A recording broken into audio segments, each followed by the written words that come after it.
yet, so they're probably still coming through. No one's got any faces at the moment. I can just see black screens and names. Well, it's usually better that way because I think the bandwidth gets a bit cluttered up with everybody's. No, it does. It does. So I encourage people really to turn off their videos. Yes, makes it harder to judge the audience reaction, however.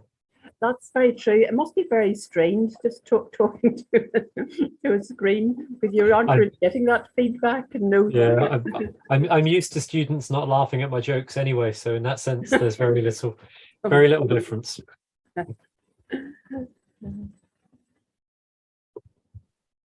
I think you'll probably find this audience a little more, shall we say, mature than your student population. But we always think there are a few students will listen in to these talks. Now just gone past. We'll give another couple of minutes. Yep. And then we'll get going.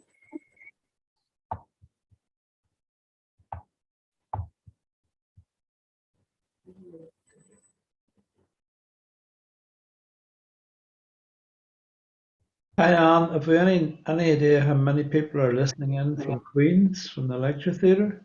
I don't know, perhaps. I would like to think not too many, but there may be a few. Yeah. Okay. Yeah, I'm sorry I couldn't make it up to give the lecture in person. There's just too much going on this week, and it Fair enough. Couldn't quite fit it. Maybe next time. Yeah, absolutely. It's a while since I've been up there. Well, you'll be very welcome indeed. We've got everyone.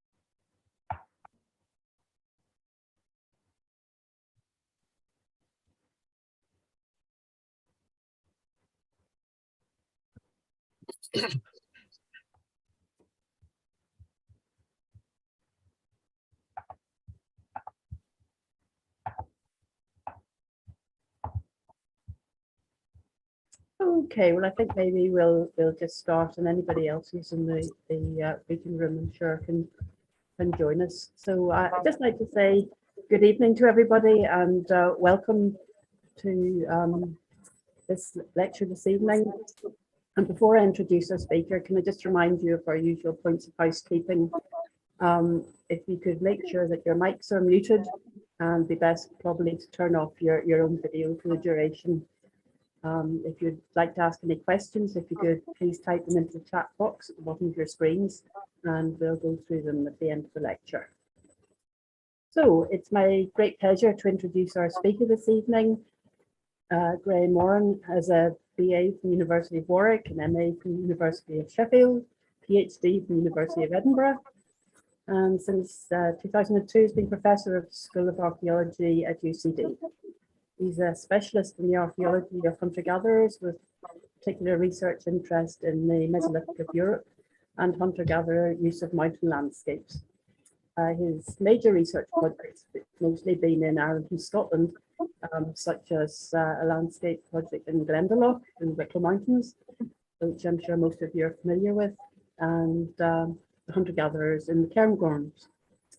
He's president of the International Society for Hunter-Gatherer Research, and UCD hosted the Conference of Hunting and Gathering Societies, otherwise known as CHAGS, conference this summer. So without further ado, Graham, I will hand it over to you. Thank you very much indeed.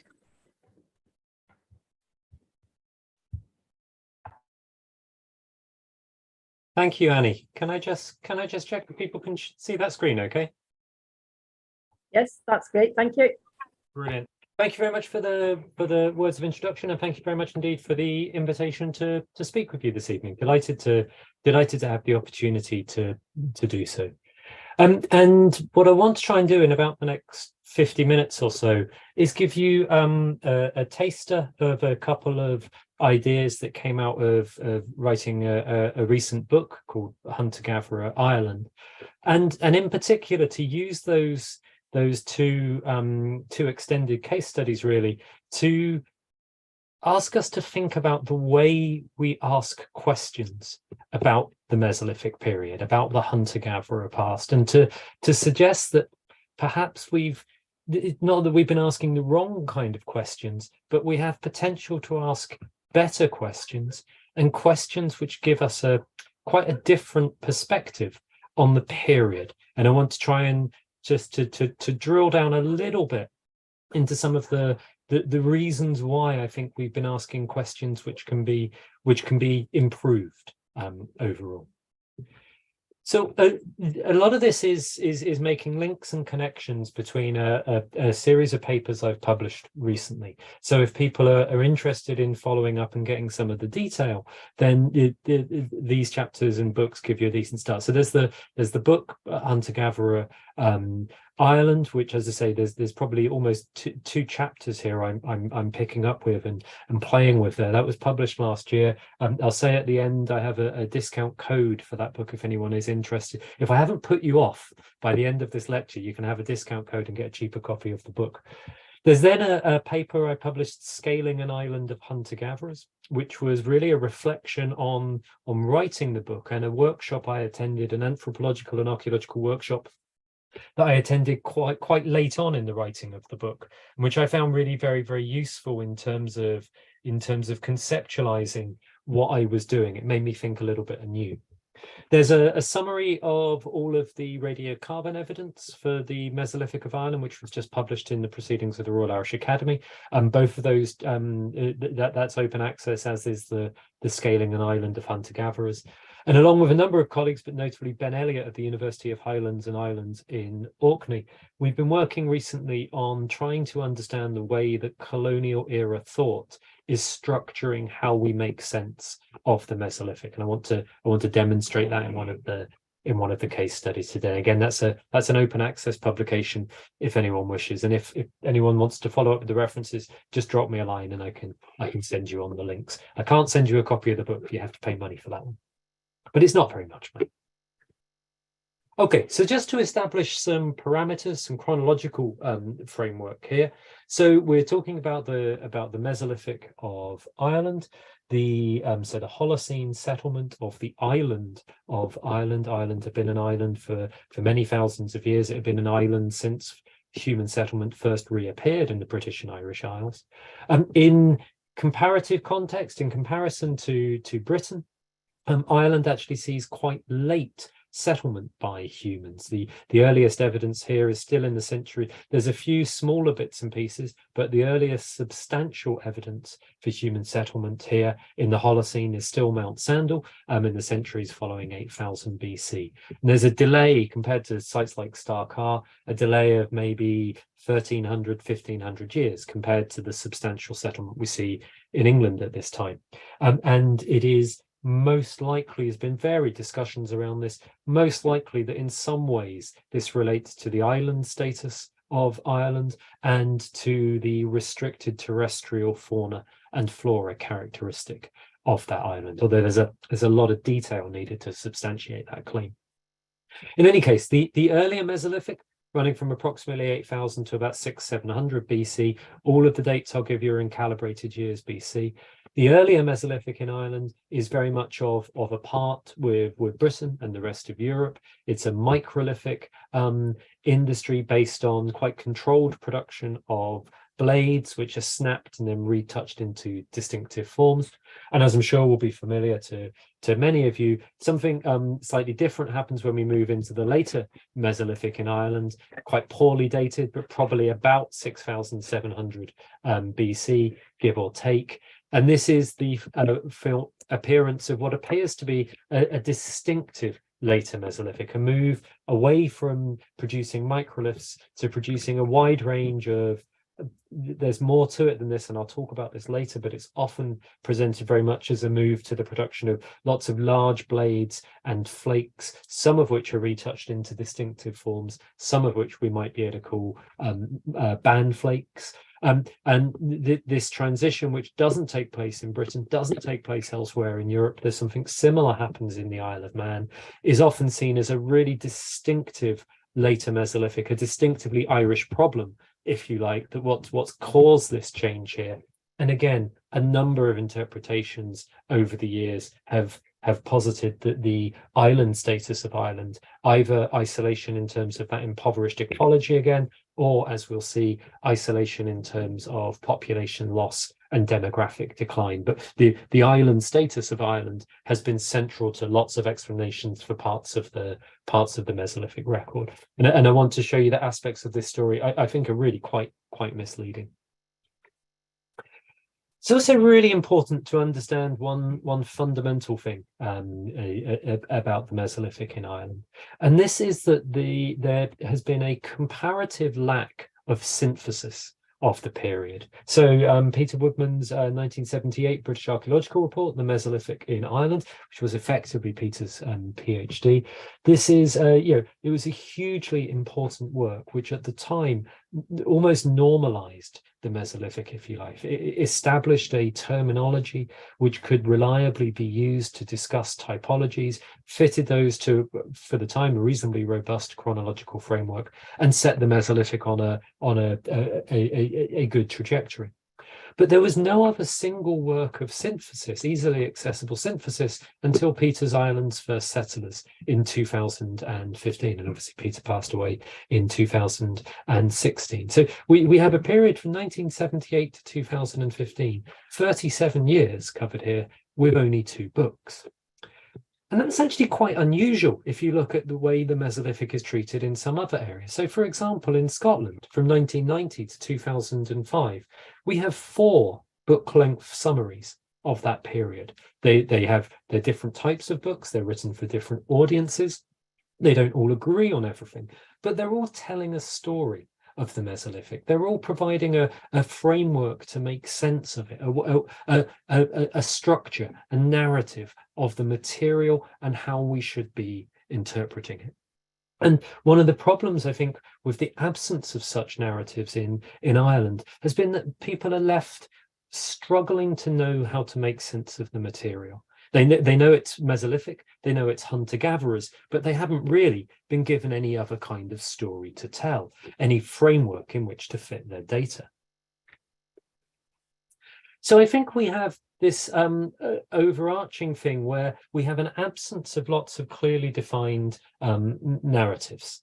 And as a consequence of this, there's often a sense that the Mesolithic of Ireland isn't very exciting. So when someone's out digging on an infrastructural project and they recover a Mesolithic site, they know it's hunter-gatherers. They know that they've got maybe some pits, a few stone tools. The story they tell is of campsites and hunting and gathering. It's all very, very based around subsistence, as if that's the only thing that hunter-gatherers do. And I should stress it, I'm not trying to place any blame on our colleagues who work in infrastructural archaeology. They're doing great work, recovering really important material. I'll argue later on that we really need to deal with that material properly and take it seriously to make sense of the period overall. But they've not been given any material which allows them to place that in a different kind of context. There's lots of interesting work done on the Mesolithic of Ireland, but it's hidden in conference proceedings and it's hidden away in different journals. It's not been made available to the archaeological community. And in part, writing the book was my attempt to provide that narrative for people.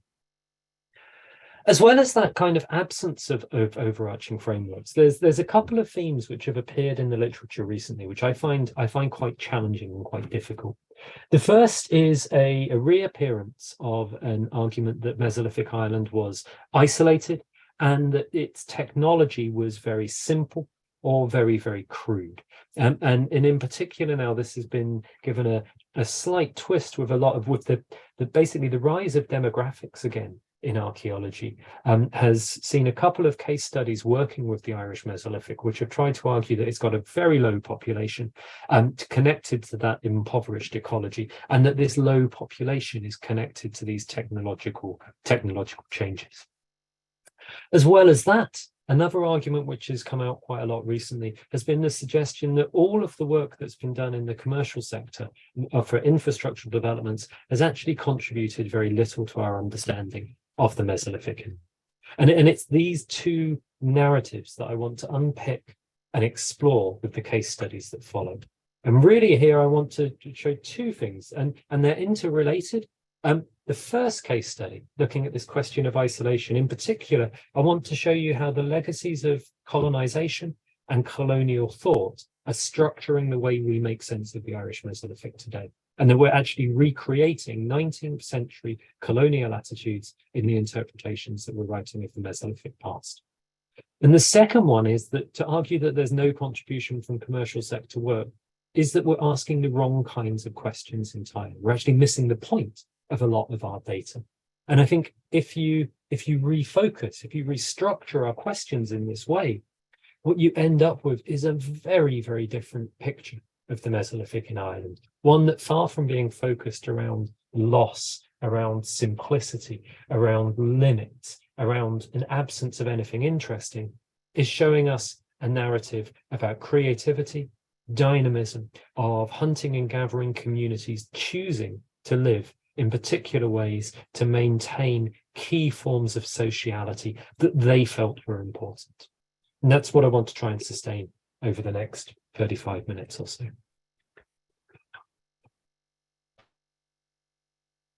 Okay, so we start with, as I say, the strange tale of how archaeologists turned the Mesolithic of Ireland into colonial in Tasmania. Okay, so here we're looking at the earlier to later Mesolithic transition again, this change in stone tools and the revitalization of late of narratives that see this as isolation and loss. And it's important to note that the idea that this lithic industry is in somehow simple, is in somehow a regression, goes well back into the earlier stages of formulating the Irish Mesolithic. So Movius talks what he called late Larnian. It's the same kind of thing. He talks about them as coarse and clumsy overall, and a loss of vitality. And there's numerous quotes like this we could find. And the first point I'd like to make is actually, if you look at this material, and here's some examples from Clowenstown, County Meath, in a variety of silicified siltstones, chert and flint, I'd actually argue that these aren't coarse, clumsy, crude artifacts. These are remarkable things. Some of these blades are 14, 15 centimeters long. They're beautiful and wonderful creations of stonecraft overall. What's going on here in many ways is also a classic category error in terms of how we make sense of archaeological material, and particularly stone tools. In a really important paper by Holdaway and Douglas about a decade or so ago now, highlighted some key fallacies that were repeatedly appearing in the history of lithic analysis, particularly this idea that the complexity of a culture is seen as being in some ways related to the complexity of the society overall, and highlighting that there are particular contexts in which perhaps the most efficient, the most sensible technology to use is actually a really simple one. If what you need is just a simple, sharp cutting edge, an unmodified flake or blade will work really well for those things. Why do you need to make something more complicated? You can only understand how effective a technology is by seeing it in context, rather than just making these overarching judgments. I think we thought for a long time we'd lost some of this stuff about isolation and regression and decline in this. But unfortunately, these arguments were given a significant boost in 2009 by a couple of papers by Felix Reed. Felix was using here a model developed by Heinrich in 2004. And Heinrich was trying to understand the effects of isolation on island populations. And Heinrich used the example of Tasmania, separated from mainland Australia by the Bass Strait.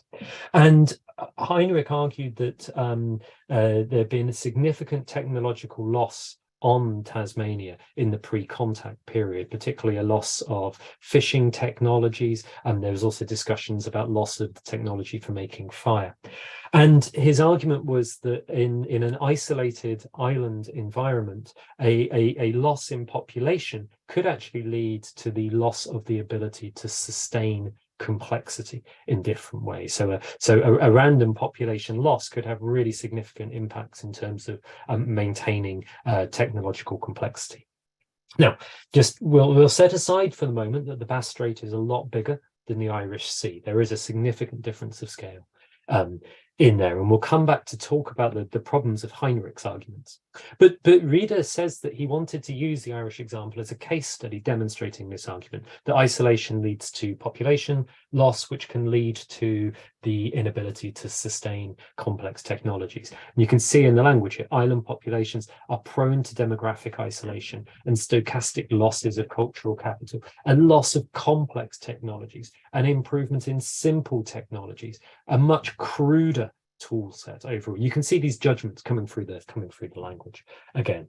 And Felix used a summary of the available radiocarbon dating evidence in the early 2000s to suggest that there was a population. Now, the argument changed slightly in the two different papers, but in general, suggesting that there was a population decline at about the same time as the 8,200 BP climate event, a very significant cooling event across northern Europe, that this was the trigger for population decline. This led to the technological complexity, isolation loss, technological simplicity overall.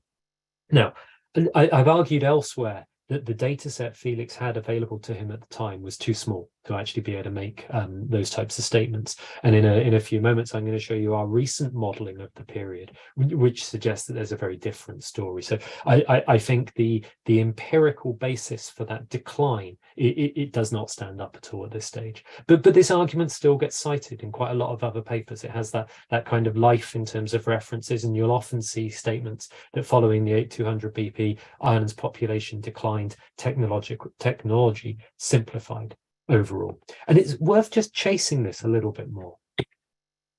So Heinrich's model goes to Tasmania, and Reader is clearly trying to make that model work in an Irish context. So it's worth thinking about this, the context in which these accounts of Tasmania were being created: colonial era Tasmania, contact era Tasmania. And to be quite clear about this, that this is a context in which settler colonialism led to the genocide of indigenous populations, that indigenous populations were being driven from their homelands to be resettled in small islands off the coast of Tasmania, a process of horrific brutality and horrific loss. And through that period, a variety of supposedly scientific accounts of these indigenous communities were being generated, accounts which would now be recognized as being scientifically racist. And in a Tasmanian context, a particularly important one here was a narrative that was developed as a myth of extinction, that the Tasmanian Aboriginal populations were in decline anyway, and that their final decline was either hastened by the arrival of settler colonization, or that settler colonization offered a way of dragging them out of this decline, of modernizing, of saving them, if you will, in this kind of way. But as Milks argues, the accounts that are generated here, these are underestimations of population size repeatedly, and they're misrepresentations of culture and technology. But those accounts were part of the process of trying to remove populations from those lands. We'll have a look in a little bit while, a comment about this being the demographics of removals in different ways. These are not neutral accounts. They were accounts which marginalized these communities, and in many instances set these communities up as being evidence of our past.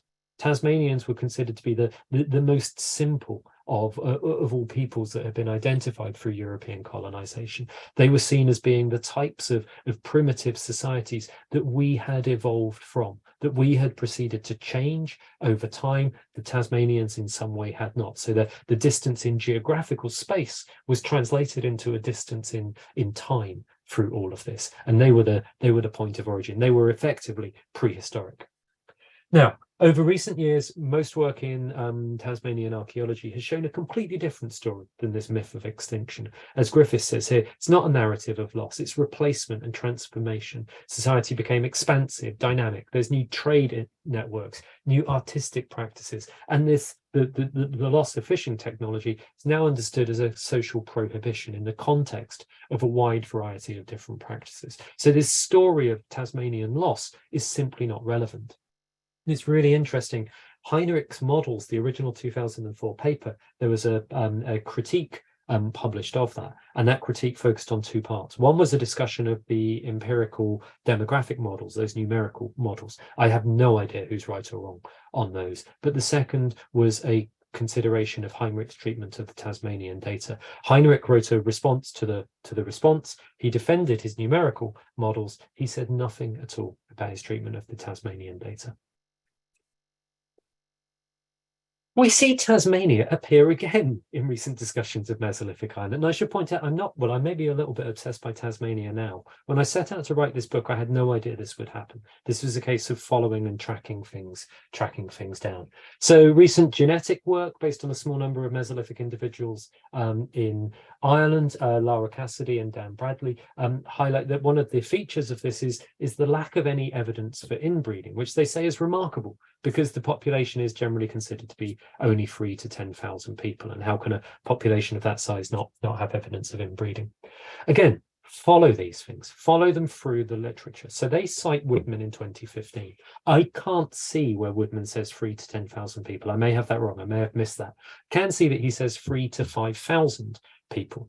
And Woodman cites the Australian archaeologist Rhys Jones, whose estimate of the population of contact era Tasmania was based on a very close reading of the diaries of George Augustus Robinson, who's the individual to the left. And George Augustus Robinson was the 19th century, in the 19th century, he was posted to Tasmania to remove the Aboriginal populations from the island, to clear it for settlers. So again, his accounts, although I'm not saying they don't have value, his accounts need to be read incredibly carefully because they are part of these demographics of removals, if you will. Most modern accounts of the population of Tasmania at the period of contact are double what was suggested by Rhys Jones. And if you double that, and if you factor in the size of Tasmania relative to the size of Ireland, we get some slightly different numbers. Now, I don't believe in estimates of prehistoric populations at all. I don't think these numbers have any real validity. It's very hard to gain real hold on these things, and it would have changed significantly over time. But there's a few things that are interesting about this. The first is that, again, we've gone to Tasmania, and we've gone to Tasmania in order to make the Mesolithic of Ireland look small and isolated. And that worries me. There's two separate accounts here, independently going to images of colonial era Tasmania and using that to construct the Mesolithic past. The other thing that I find really interesting is if you look at Augustus Robinson's accounts and those other sources, at the time of contact, it's not just one homogeneous population in Tasmania. There are 100 clans, 9 nations and 5 different language groups. Those nations have complicated political relationships with each other. Some of them were on good terms. There was trade, there was exchange. Some of them were at long-term warfare with each other. Now, I don't know. I'm not a population geneticist. I don't know and understand what the implications of that population structure is for the island-wide genetic patterns of those individuals. But I think it highlights that we shouldn't just be thinking about population size, but the structure of that population. And why are we assuming, when we talk about the population size of Mesolithic Ireland and the population for inbreeding, why are we assuming that the appropriate size is the island as a whole? Why aren't we thinking about different structures? Okay, so 2 different accounts have gone back to colonial Tasmania, and I now want to, and has given us an idea of isolation, impoverishment, crude technologies. Let's have a look at a slightly different take on this. So this is a kernel density estimate. This is a statistical model of the number of radiocarbon dated, number of activity sites radiocarbon dated to the Mesolithic in Ireland. The top line is showing you the overall frequency of those dates. It's been controlled for the number of dates taken from each phase and all of those sorts of things. Top one is showing the overall number of sites. The second one, the growth rate, is showing you how quickly and rapidly that changes. The third one is showing you the average distance between those dated spots of activity, and the bottom one is the Greenland ice core. And what you can see, I've highlighted the period roughly around 6,200 BC, the 8-200 event, and you can see that significant episode of cooling. So the first point to make here is the period in advance of that time and through it is actually one of very substantial increase in the amount of radiocarbon dated archaeological activity from the Mesolithic. And almost counterintuitively, as well as there being much more of that activity, it is dispersed across the country much more as well. Now, we don't, myself, Bob Chappell, and Maria McLaughlin, we don't think this in any straightforward way relates to population. We think this is so this is happening broadly contemporary with the shift in terms of stone tool technologies. And we think this is a significant change in the way in which archaeological sites are being made visible across the landscape, the sorts of activities that people are undertaking, the way in which they're leaving material behind, and the way in which we encounter that today. So it's part of a significant change in the way people organize their activity across space, the way they use materiality. But it's really hard to see. We think it's really hard to see how this can relate to population in any easy way. It's really hard to see how that could be a population decline.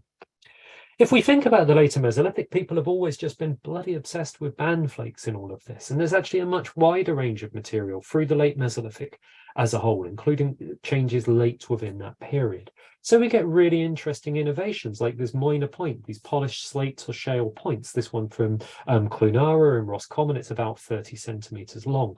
You don't see polished slate artifacts or polished shale artifacts like this in Britain. There are some parallels here in terms of material in Scandinavia. I'm not suggesting there's direct contact between Ireland and Scandinavia.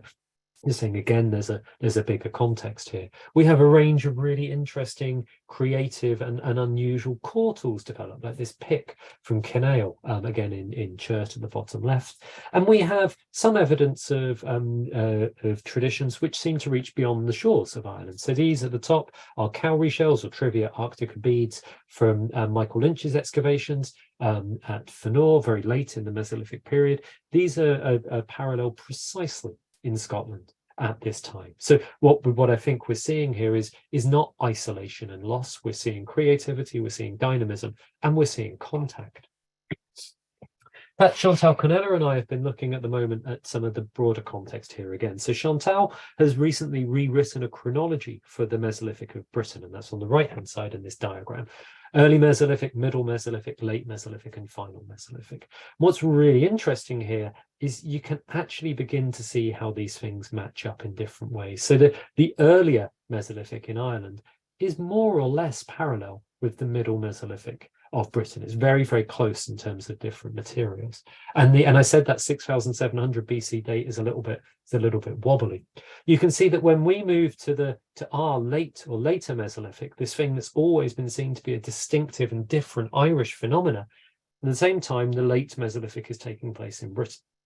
And what's really interesting here is that Chantal argues that the late Mesolithic sees the increasing regionalization of behavior in Mesolithic Britain. So they are still using microliths most of the time, but the nature of stone tool industries begins to become much more regional. Seen in that context, the change that is taking place in Ireland is just a slightly more extreme version of a trend which is taking place through Britain as well. So we don't need to come up with special and different explanations to say what's happening in the Irish case. This is part of a broader trend taking place in this part of Europe. So get rid of Tasmania from this, and we end up with a really different picture. I want to end this comparison just by a couple of points of reflection. So using a Tasmanian parallel here, making that comparison, is this a good practice? Is this good science to do this? Is it a sound comparison? Well, I think given how these accounts represent Indigenous populations, I think there's a significant risk that actually this is creating an impoverished view of the Mesolithic in Ireland, that we're creating a limited view of it because of the nature of those accounts. So I'm not sure it is good science to do that, or at least not to do it without really explicit discussion and consideration of this. But I think also more importantly, we have to ask if it is ethical to do this. All of these scientific accounts, supposedly scientific accounts of 19th century Tasmania, no one ever asked permission of these indigenous Tasmanian populations to write about them, to speculate about them, to create these narratives about them. It is classically an extractivist form of colonial knowledge. And I think it's particularly concerning that, as I mentioned, during the 19th century, Tasmania was constructed as being like our prehistory, and that construction was damaging, and it enabled settler colonization in Tasmania. And I think we should be really, really cautious that once again, we're turning to Tasmania and saying the way you lived is like our prehistory.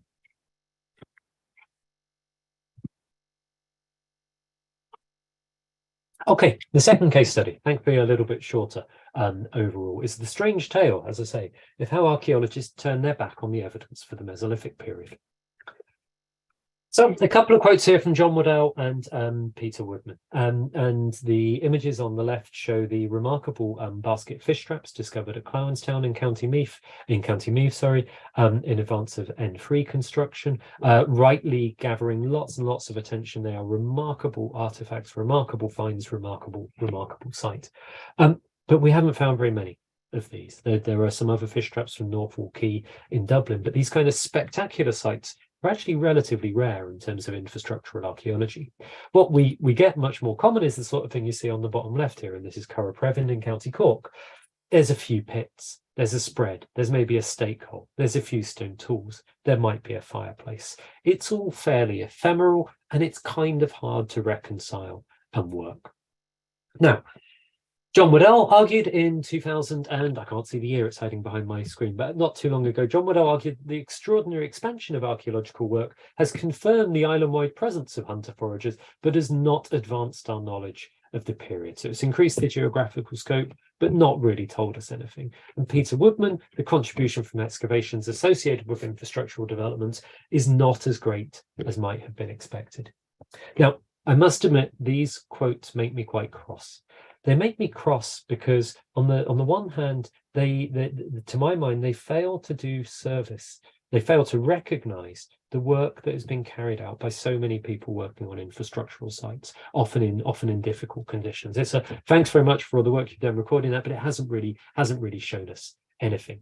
And it really must be stressed just how much of this material has come up through developer-funded archaeology. So to take the decade from 2000 to 2009, 71 sites in that period were dated to the Mesolithic or possibly Neolithic. 60% of all sites ever dated to the Mesolithic.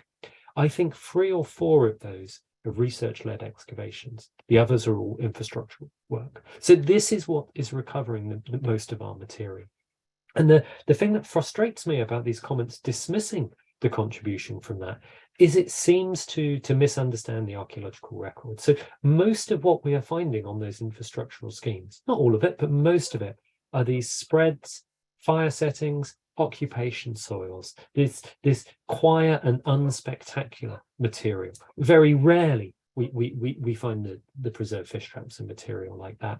And John and Peter's comments here almost to me seem to be saying it's not that you haven't found stuff, because you found loads of stuff, but you haven't found the stuff that we wanted you to find.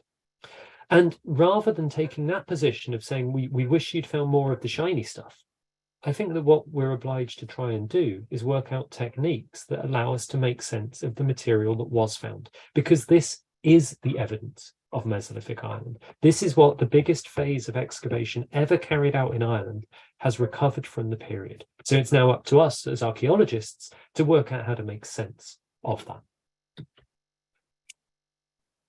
One way of doing this is to start thinking about the nature of architecture. So Mesolithic architecture, we're thinking about mobile hunter-gatherers. So mobile architecture is an interesting idea. Our images of this are dominated by the site of Mount Sandal, the earlier Mesolithic in an Irish context, large 6-meter diameter, roughly circular structure defined by post holes repeatedly constructed on the same location over the course of perhaps a few hundred years.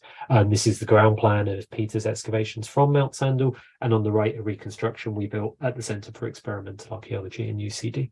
And this has dominated the imagination of what Mesolithic architecture in Ireland would be like, but we've never actually found another one. There's one very possible thing that's similar to it, but nothing as compelling as Mount Sandal. We know it's a key type. We know it was in use in Britain at this time as well, but we've not found anything else. And discussion of Mesolithic architecture gets stuck and lost in a kind of morass of badly defined arguments about huts and tents and windbreaks. There's one thing where the excavator interpreted something as a hut, but someone else writing about it later says, no, it can't be a hut, it must be a windbreak. Neither of them ever defined their terms, and neither of them recognised that in the ethnographic literature, windbreaks are used as huts all of the time. It's just a debate that's going nowhere.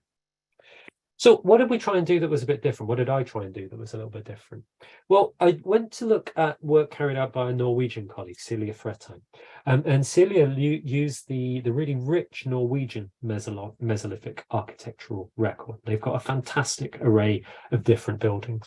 And she argued there were 3 different overall types of this: houses, composite buildings, and tents. So houses are large, permanent or semi-permanent structures defined by substantial posts and other features. Mount Sandal, basically, is a house. Composite buildings are an interesting thing. Composite buildings are where some features of the architecture are left on site, so they can be reconstructed each time. You might imagine a construction where a series of poles were left on site, so when you got back there, you could place the poles and cover them with whichever material you gathered or brought with you, but you weren't bringing the poles with you each time. And Celia argues that these are space attractors. People keep coming back because of these particular composite features that are there. And it's possible that the series of small structures at Eglinton, which have quite a consistent form, particularly a fairly consistent little porch-like structure, it's possible that these are indicating a composite building. But what I think is really interesting is what she says about tents. And tents, she says, they're portable dwellings. They're built to be assembled, disassembled, and carried. And one of the key things here is that actually, by their very nature, tents are not going to leave very much archaeological trace. We're not going to find very clear evidence unless it's exceptional circumstances. What we're likely to find are the activities taking place in and around the tents. A few stake holes, some pits, an occupation soil, a fireplace. Is this sounding familiar from the material I said that we were finding on sites all of the time? In some places where these activities take place time after time, you get the buildup of slightly bigger occupation soils. This down at the bottom left, these layers in here are about 15 centimetres deep, are from my excavations at Belderrig in Mayo. And this is all an anthropogenic soil. I think the activity repeatedly taking place on site over time. Just worth noting that in a Norwegian context, again, these types of deposits, a little bit bigger than the Irish examples, are interpreted as being quite intensive occupation of coastal landscapes. We've tended to see it as smaller scale. But I think there's a lot of evidence here to say that hunter-gatherers in Ireland in the later Mesolithic, and I'm talking about the later Mesolithic now, relied very heavily on tents. Well, what else did we expect? Living in tents is just what hunter-gatherers do, isn't it? Hunter-gatherers are mobile, they have campsites, they live in tents. So why should we be surprised by all of this? Well, actually, we know that they didn't always have to live in tents. We know from buildings like Mount Sandal, they could build substantial dwellings in different ways. So a much better question to ask and to think about this data is, why are they living in tents? Why is this the preferred form of architecture for these communities over what seems to be most of Ireland and over a very long period of time? Why tents? And here we need to move to the comparative ethnography of hunting and gathering populations, mobile hunting and gathering populations today. Work by Nurit Bird David, what she calls pluripresence, the sharing of space with other people. You might live in what seems to be a very small community in terms of absolute numbers, but your openness to those other people, their visibility to you, the way you share space with them is actually really very, very intense overall, and that binds and creates community. Barry Hewlett in a lovely, lovely paper looking at intimate living, and their photograph here taken from the left on the left shows 4 people sleeping and sharing a bed here. Hewlett again shows the way that these hunting and gathering communities live in very small groups, but with great intensity together. And actually this sharing of space, there's lots and lots of physical intimate living here doesn't mean anything sexual. This is intimate living in terms of sharing of space, sharing of touch, sitting next to each other around the fireplace and draping bodies over bodies. That this is this actually releases hormones, feel-good hormones, to make people feel happier. It generates a basis for trust. Excuse me.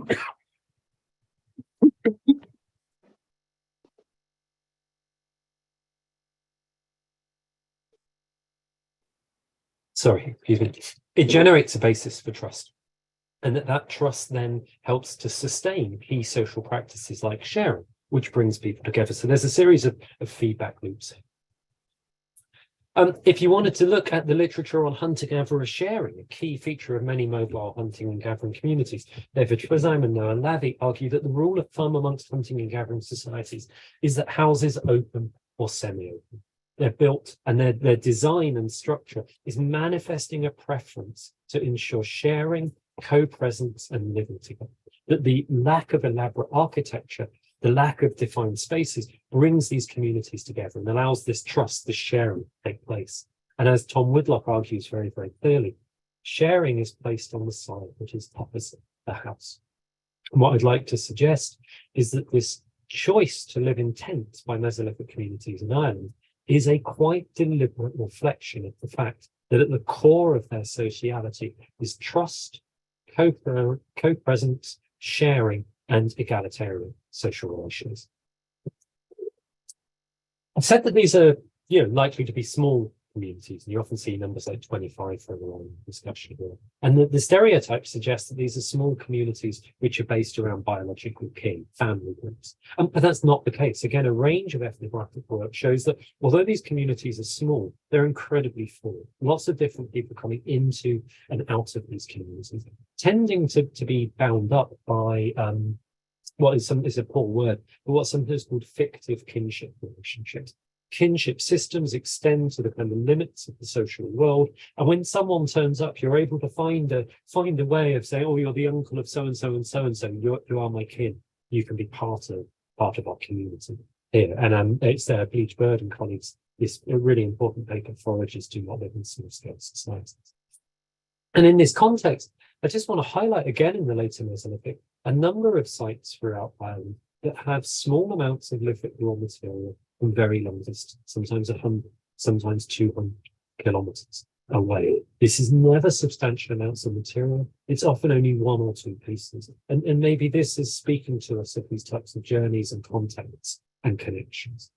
I want to try and fly this kite just a little bit more at the moment. So the very end of the Mesolithic in Ireland, the period from about 5000 BC onwards, is the one period where, in terms of modeling the radiocarbon dates, we thought we might be able to see a little bit of population growth. There's an increase in the number of dated sites and dated activity that it's hard to explain away by changing patterns of behavior. And we think it might indicate a very low level of population growth.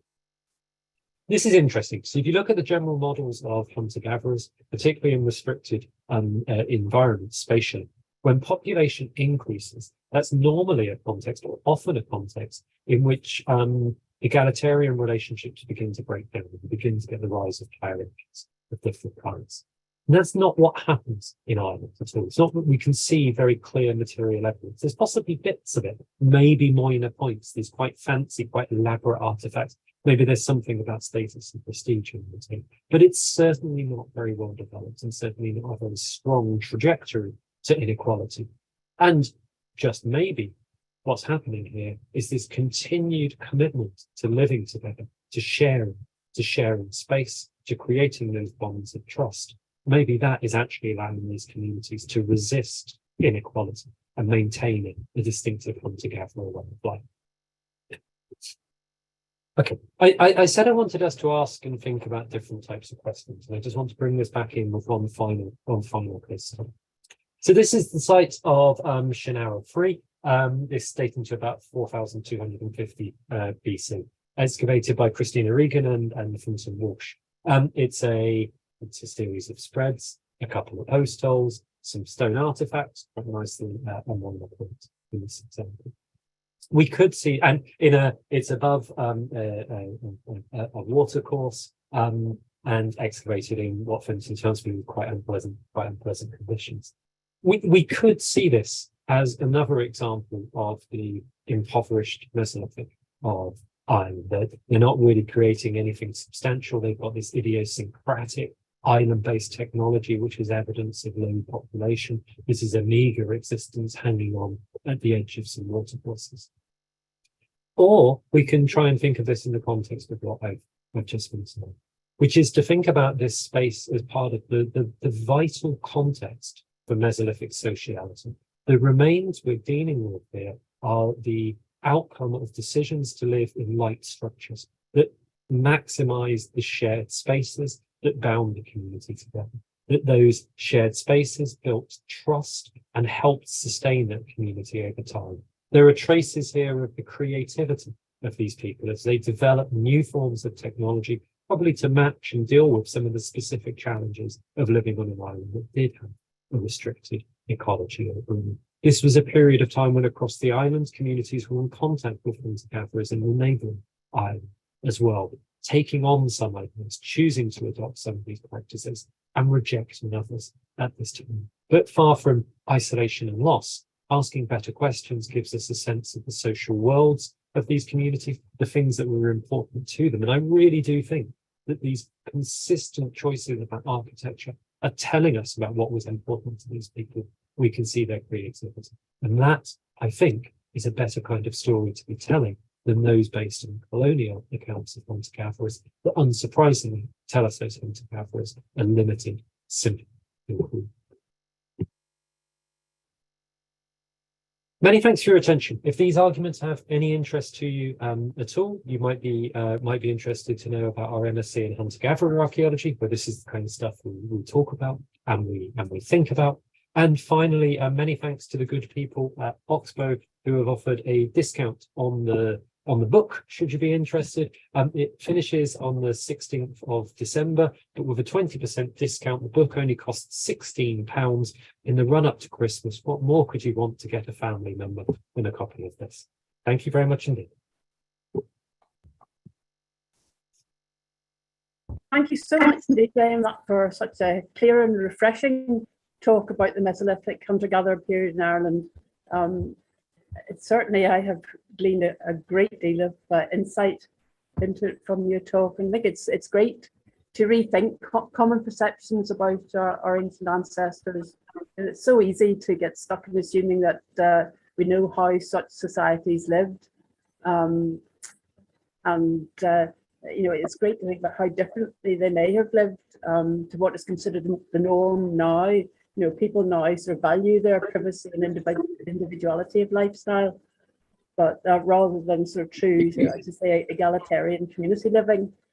And your research has, I'm sure, made a huge contribution to our understanding of Mesolithic culture. And hopefully you've inspired other archaeologists and indeed all of those who are interested in archaeology have a much greater respect for the chosen way of life of these people who lived here so long ago. So thank you very, very much indeed. And your book will certainly be going on my Santa list. So thank you very much indeed from us all. Not at all. So, thank you, Ellie. I appreciate those comments. Has anybody got any questions you would like to ask Graham? Anne, hello. Yes, Pat. It's Randall here. Sorry, Randall. Sorry, yeah. I mean, the change from the the sort of microlith type tool to the to the so-called cruder tool, but sure, presumably that was because of a change of lifestyle, which was probably necessary.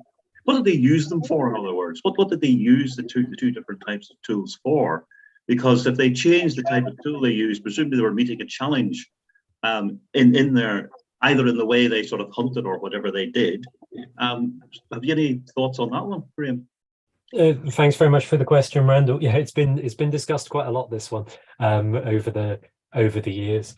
There's less direct evidence in terms of functional analysis of the tools than we might hope, but we also, of course, have to remember that particularly the tools of the later Mesolithic, they may have been tools for making tools. We might only be seeing part of an overall sequence.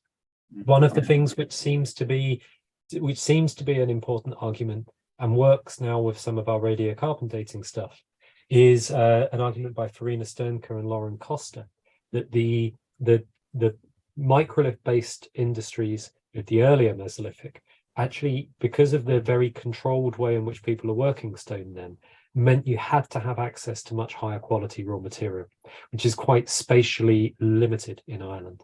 And that some of these changes are then about enabling a use of a wider range of different raw materials. So removing a constraint on people's mobility and allowing them to potentially to use other raw material sources. And that kind of rings true of our argument that we see more sites and they become further apart as well. So I think it's probably that type of overall restructuring of technology that we need to be thinking about. And of course, everyone obsesses about the microliths and the band flakes, but that's only a part of the much bigger change. There are other changes in the industries as well. Okay, yeah. Graham, can you hear us? You're right here from Belfast. Hello? Hello, can you hear us here from Belfast? There's 11 of us here in the university, UAS members. And just to say that we really, really enjoyed your talk tonight. So thank you very much. A few of us, I think, might be getting the book for Christmas. So thank you very much. It's very thought-provoking. Thank you very much. I appreciate that. Sorry. Question from Pat O'Neill. Is there any DNA or burial evidence for the Irish Mesolithic? Yeah, there's two things. There's a small amount of ancient DNA evidence, which I mentioned in the talk. A couple of individuals have been analysed there. The many of the things that are said about them is that people seem surprised that there's not more evidence for inbreeding because they're expecting there to be a small population, and that population is quite distinct from the British genetic sequence at the time as well. So not the British, it's not really British in that sense, but the Mesolithic signal in Britain. In terms of burial evidence, there's a range of different things there. We have probably most spectacularly the cremation burials at Hermitage within the earlier Mesolithic, and some of the earliest cremation burials in Europe in a really complicated, a really complex funerary rite there. There are then some stray human bones found on other sites, the Midden at Rock Marshall, for example, or Ferreter's Cove. But there's only a limited amount of human remains from the island of Ireland. Where we do have those remains, they're broadly speaking the same as what we tend to find in Europe. We haven't got some of the big Mesolithic cemeteries here, but many of the key themes are important. So the disarticulation and the fragmentation of human bodies is significant. So Hermitage is located above a watercourse near rapids. That's a common kind of place. Hermitage has one of the cremations is of a head alone, and we have a number of sites across Europe showing an evidence in skulls and the head. So again, Ireland is clearly part of European trends. It's not new and different.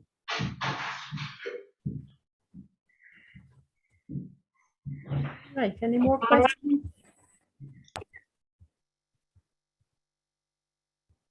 Any more questions? Thanks, Margaret. Right. Just a thought that occurred to me that everything I ever knew about Mesolithic buildings was based, as you say, on Mount Sandal, although it seems to be actually an exception rather than a rule, or at least that as far as anything has actually been discovered yet. But do you think it could suggest a sort of seasonal sedentary lifestyle rather than continuous mobility? That maybe the part of the year people were maybe settled in larger houses, and the rest of the year they were traveling, following their food sources or whatever. Yeah, so I think there's a couple of things there. The first is, and Ben Elliott and Seren Griffiths have written really nicely about this, that the Mesolithic period in Ireland is 4,000 years long. Mount Sandal was maybe occupied for 100 years, and that type of house in Britain is in use for maybe 400 or 500 years. So there's no way we should expect whatever that settlement pattern is to be the same running through the whole of the period. There's lots of change. In terms of, let's take that Mount Sandal era, if you like, or that phase, then it seems likely that building was in use for a reasonably prolonged period of time in the year, but probably not all of the year. Maybe that is a location where people were settled for numerous months, but they also moved off to different places. They are they're substantial buildings. I mean, the one we built, we had a little bit of a celebration in it once we finished building it. We had over 30 people in that. Now that was a bit crowded, but you could have a nice party in there, very definitely, on those. And they're imposing. They are big buildings. That one stood 7 meters tall. They're a big physical marker of space. And again, because they're hunter-gatherers, because we think hunter-gatherers have campsites, we don't think about the scale of some of their architecture in that way.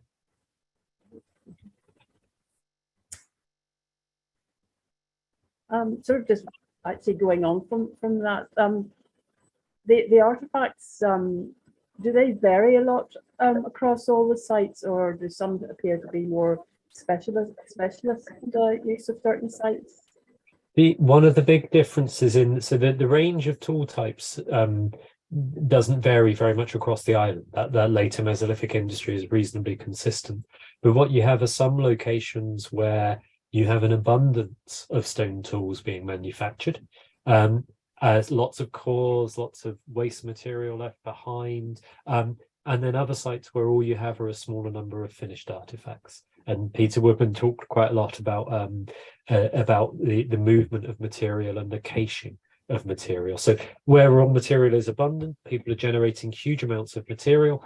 They're then carrying some aspects of that away with them for other tasks. Now that will always have taken place.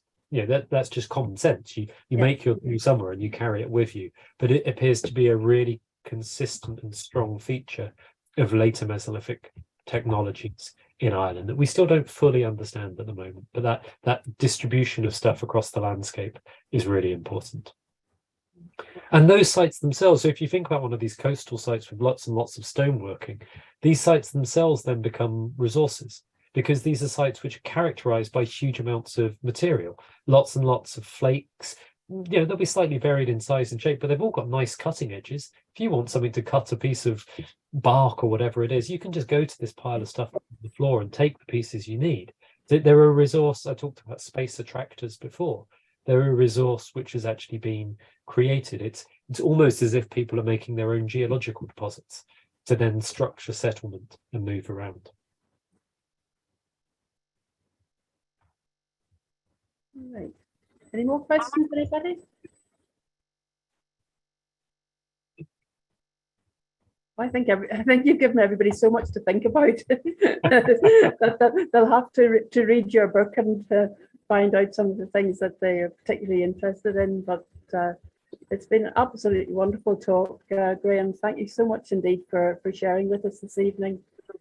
I certainly realise you've got to sort of think about how you think, as you say, how you think about things now, so much more than just the accepted traditional views. And as you say, we all have our unconscious bias, shall we say, about the way we think about things. So it's lovely to hear somebody who's really thinking outside the box, as it were, and probably getting much closer to the truth of how people were living.